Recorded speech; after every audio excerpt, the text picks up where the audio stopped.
it changes your whole life, to be honest, Patrick. I know you and I have spoken about this before. And until you've been through it, no one can ever actually understand that. You're frightened to leave the house.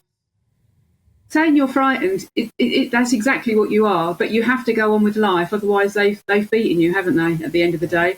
I mean, they took everything from us at that point. It was 6 years ago, but it's with you all the time.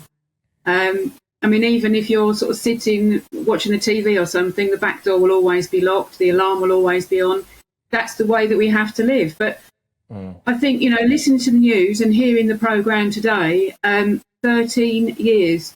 13 years ago, how did we all feel? Were we all this terrified to walk along the streets? Well, were you? Were you? That's the point, right? Because I am desensitised a lot working in this industry to a lot of very serious stories. But today, it was staggering. And instead of just trying to rattle through them all one by one, I could have done an entire show today, Coral, on the amount of shockingly bad news stories that we've got. Relying on luck to catch serial killers. Then we've got some, essentially, kids arrested on suspicion of murdering Nuneaton. Then we've got an actual murder that's taken place in Scotland as well. This burglary story that's doing the rounds. I mean, were you this afraid 13 years ago?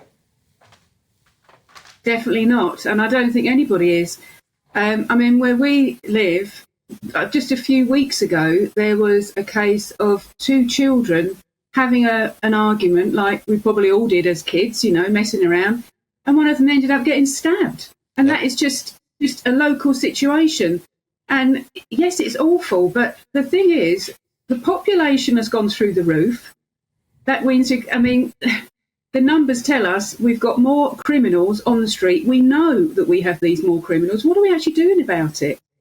I mean, burglaries are one thing, but when you're talking, every day, a murder, a shooting, a stabbing, what has happened to this country? It's completely, I don't know about lawless, it's completely out of control. What do you blame, Coral? The boat's coming over either.